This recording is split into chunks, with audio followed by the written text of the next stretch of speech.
러시아의 거부권에 막힌 안보리 결의한 유력한 유엔의 태도에 참다 못한 미국의 충격적인 결정을 내렸다고 하는데요. 바로 러시아와 중국을 배제한 유엔을 새로 구성하고 한국을 새로운 상임이사국으로 추대하겠다는 것이죠. 한국의 상임이사국에 들어간다는 소식에 일본 정부는 충격에 빠졌다고 합니다. 일본의 항의에도 불구하고 한국 중심으로 한 논의는 급물살을 타고 있습니다. 미국 전계에서는 한국과 관련된 이야기가 계속해서 나오는 상황 변화가 없던 유엔에서 큰 변화가 일어날 전망인데요. 숨가쁘게 진행되는 국제정세 속 한국의 놀라운 국제의상에 대해 지금부터 자세하게 설명해 드리겠습니다. 거부합니다. 회의실에 울려 퍼진 목소리는 단호했는데요. 그를 바라보는 주변 사람들의 시선이 심상치 않습니다. 모든 이들의 증오를 한몸에 받으면서도 그는 아무렇지 않게 행동했죠. 결국 그가 거부권을 행사하면서 회의는 무산되었습니다. 가장 결정적인 권리를 전쟁 당사국이 쥐고 있었던 회의는 아무런 소득 없이 끝났죠. 유엔 본부에서 진행된 긴급회의는 예상대로 끝났습니다. 미국 뉴욕 유엔 본부에서 열린 안전보장이사회 긴급회의 결의안에는 러시아에 대한 대규모 제재안과 즉각적인 처분이 담겨 있었습니다. 하지만 유엔 상임이사국으로 권리를 행사하는 러시아가 이를 가만히 두질 않았습니다. 회의에 참석한 바실리 레벤자 러시아 대사는 미국이 채택한 결의안에 바로 거부권을 행사하며 이를 무력화시켰죠. 애초부터 상임이사국 지위에 있는 러시아가 전쟁 당사국이기에 유엔에서 어떠한 결의안이 올라와도 통과하는 건 불가능에 가깝습니다. 심지어 러시아의 편을 드는 국가들까지 반대표를 행사하며 유엔 긴급회의는 파국으로 끝날 것이 명백했죠. 5개 상임이사국과 10개의 비상임이사국이 참가한 회의에서 12개국은 찬성표를 던졌고 러시아는 반대표를 던졌습니다. 인도 아랍에미리트의 중국은 기권을 던졌죠. 러시아의 즉각적인 거부를 예상했던 미국은 알바니아와 함께 러시아의 우크라이나 침공과 관련 유엔 특별총회를 열었습니다. 안보리 긴급회의와 다르게 특별총회는 거부권이 인정되지 않습니다. 상임이사국인 러시아의 거부권을 무력화할 수 있다는 장점이 있죠. 우크라이나 침공에 대해 전 세계가 제재에 동참하며 러시아가 하고 있는 행동에 대해 반성하라는 물결이 있는 상황에서 유엔 총회는 압도적인 수의 회원국의 제재에 나설 것으로 전망되는데요. 문제는 총회는 안보리 결의와 달리의 법적 구속력이 없다는 것입니다. 이미 2014년 러시아 크림반도 병합 때도 유엔 안보리 결의안에 러시아의 거부로 통과되지 못했고 유엔 총회에서는 100개국의 찬성으로 채택된 바 있는데요. 유엔의 행동에 갈수록 의미가 없는 형식적인 결의로 이어지자 많은 국가들 사이에서 불만이 터져나왔습니다. 전쟁 당사자가 상임이사국인 유엔은 무능력한 집단이라는 비판도 나오고 있죠. 파멜라 자색 뉴욕 맨해튼 대학교 정치학과 학과장은 인터뷰를 통해 본질적으로 유엔은 여호에게 답장을 맡기고 있다고 말하며 냉전 이전 시대의 마비 상태와 별반 다를 것이 없다고 꼬집었습니다. 미국은 유엔을 더 이상 묵과할 이유가 없었습니다. 그러지 않아도 상당수의 분담금을 미국이 지불하고 있는 입장에서 제대로 된 성과를 내지 못하는 유엔을 미국이 감내할 이유가 없었죠. 분담금을 지불하는 다른 유럽 국가들 역시 마찬가지였습니다. 이에 미국은 유엔을 버리고 새로운 판을 짜기로 결심했는데요. 실효성 없는 독재 국가들을 명단에서 제외하고 국제 질서에 협력할 국가들로 구성된 새로운 유엔 기구를 발족할 생각입니다. 그리고 그 기구에 한국의 상임이사국으로 참여할 가능성이 높다고 하죠. 유엔은 처음 생겨날 당시만 하더라도 국제 평화를 위해 헌신하는 조직이었고 회원국들 역시 목적에 충실했습니다. 대표적으로 한국전쟁은 유엔 개입이 빛을 본 순간이었죠. 다국적 평화유지군이 한국을 지원하면서 유엔의 존재감은 확실했습니다. 그러나 이것도 점점 시간이 지나가면서 강대국들의 편의를 위한 들러리 수준의 조직으로 추락하고 말았습니다. 2011년이 있었던 시리아 내전 당시 유엔의 무능력한 대처부터 유엔의 몰락은 예고된 것이나 다름없었죠. 2011년 발발한 시리아 내전 6년 동안 유엔은 별다른 대처를 하지 못했습니다. 당시의 사무총장이었던 코피 아난은 시리아에 파견을 가서 평화한 6개항을 제한 유엔 감시 아래 교전을 중지할 것을 요청했죠. 바샤르 아라사드 시리아 대통령은 유엔 대사 앞에서는 친절한 척을 했지만 뒤에서는 자기에게 반대하는 시민들을 공격했습니다. 탱크가 마을을 공격하고 여성과 어린이가 죽어가는 아비규환이었죠. 유엔에 대한 불신이 곳곳에서 터져나왔고 유엔을 이를 수습하기. 안보리 표결을 통해 군사 개입을 요청했죠. 그러나 번번이 중국과 러시아가 안보리 투표에서 반대를 행사했습니다. 아라사드 시리아 대통령을 뒤에서 지원하는 러시아의 방해에 유엔은 무력했습니다. 결국 6년이 넘는 세월 동안 시리아는 내전으로 인해 신음했고 수많은 이들이 죽어갔습니다. 코피 아난의 뒤를 이어 사무총장에 당선된 반기문 총장은 이 사태의 뒷수습을 위해 조사단을 파견했지만 아무것도 성과를 낸 게 없었죠.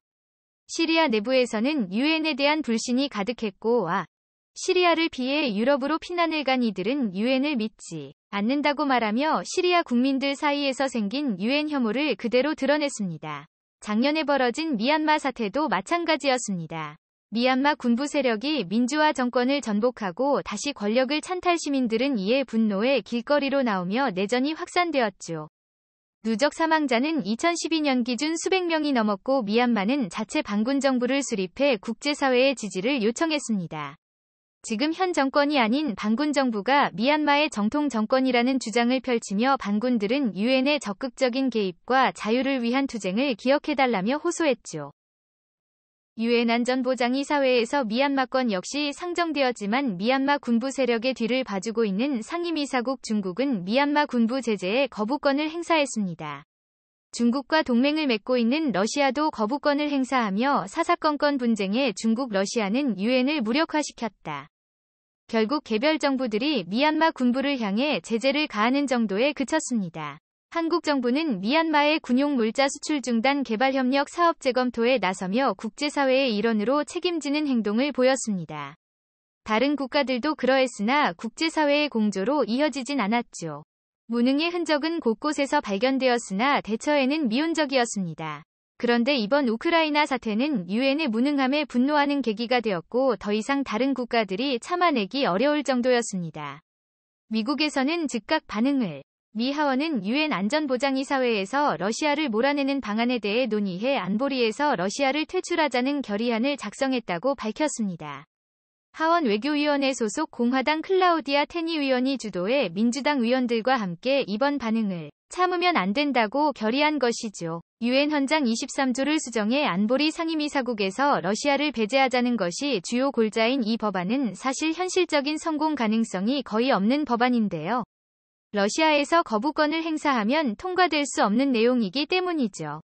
그러나 이 소식이 전해지면서 미국 워싱턴 정가에서는 새 조직을 꾸리고 중국을 러시아를 배제한 국제기구 창설에 대한 논의가 물살을 탔다고 합니다. 미국을 중심으로 서유럽과 아프리카, 아시아 국가들을 따로 부르고 상임이사회 구성을 현재 미국, 영국, 프랑스, 중국, 러시아가 아닌 미국, 영국, 프랑스와 한국과 인도, 독일과 노르웨이 등 주요 선진국들을 포함시키는 구성으로 재편하겠다는 것이 주요 논의 내용입니다. 특히 논의의 핵심으로 한국이 꼽혔는데요. 미국의 주요 동맹국이자 G7회의에 참석할 정도로 영향력을 넓힌 대한민국의 상임이사국 지위에 올라가는 것은 당연하다는 의견이 미 전계에서 나왔다고 합니다. 일본이 강한 반발에 나섰지만 이 소리는 묻혔다고 하죠. 드미트로 콜롬비아와 우크라이나 외교장관은 미국 뉴욕 유엔 본부에서 열린 유엔 총회에 참석해 러시아가 국제법을 위반한 것에 대해 제재가 필요할 것을, 세계 질서의 종말을 앞당긴 러시아의 책임을 물 것을 요청했죠. 라체제 라스토헤바 불가리아 대사는 우크라이나의 연설에 당신들은 혼자가 아니다고 말하며 강력한 지지 의사를 보냈습니다. 터키와 일본 등 각국 대사들 역시 지지 발언을 보내며 우크라이나 문제에 있어서 남이 아니라는 인식을 공유했습니다. 세계 모든 국가들이 공감하는 가운데 오로지 중국과 러시아 등 전쟁 범죄를 저지르는 국가들이 유엔을 허수아비로 만들고 있는 상황. 국제 평화를 위해 더는 좌시할 수 없습니다.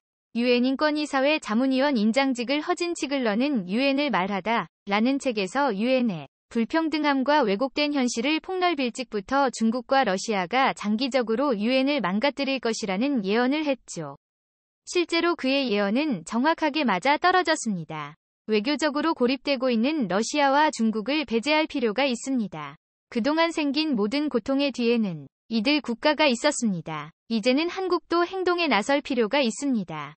새로운 판을 짜고 있는 미국과 손을 잡아 한국의 신체제에 기여하길 바라며 미국이 내민 손을 한국이 붙잡아 새로운 상임이사국으로서 한국이 책임을 다하길 기원하겠습니다. 다음은 관객들의 댓글입니다. 새로운 유엔기구를 만들겠다는 주장에 동의합니다. 아무리 선거를 통해서 제도를 바꾸더라도 독재적인 요소가 크고 장기적인 집권을 하려는 제도나 법은 인정할 수 없도록 근본적으로 민주주의 선거제도를 고쳐야 할 것입니다. 예를 든다면 수상직이나 주석제 대통령직 등을 사회에 이상 못하게 한다든지 임기도 1회에 4년 혹은 5년으로 국제적 규정 필요하다는 견해입니다. 이렇게 가는 길이 세계 평화를 위한 길입니다. 대한민국 만세. 아주 좋은 아이디어네요. 진작부터 이런 발상을 해야 했습니다. 러시아나 중국은 이제 세계에서 추방되어야 제 정신을 차릴 국가입니다. 전쟁을 취미로 하는 국가대에 2차 대전을 일으킨 당사자들을 제대로 대가를 지불할 순간이 다가온 것 같습니다. 반가운 소식이네요. 꼭 그렇게 되기를 바라고 유엔 본부도 한국에 유치되기를 기원합니다. 선진국으로서 경제 군사적인 부분 개입해야 많은 나라들이 우리를 따를 것입니다. 말맞다나 현재 유엔은 그 존재 가치를 일찌감치 상실했습니다.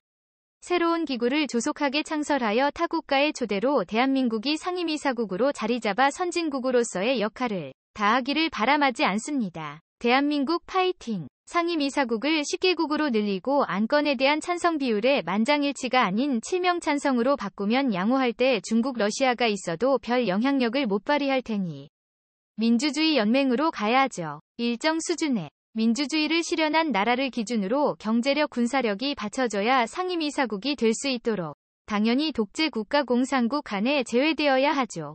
동아시아는 이미 끝난 상황이에요. 동서남북의 불량 국가들 뿐이기에 아시아에선 대한민국이 새로운 강대국으로서 유엔에서 강력한 발언권을 가질 것이며 배합은 주변국들은 모종의 국제전을 일으킬 수 있어야 합니다. 향후 10년 정도 대한민국이 군사력을 꾸준히 증강한다면 상황은 반깁니다. 대한민국 조금만 더 힘냅시다. 새로운 유엔 창설이 정말 필요해 보입니다.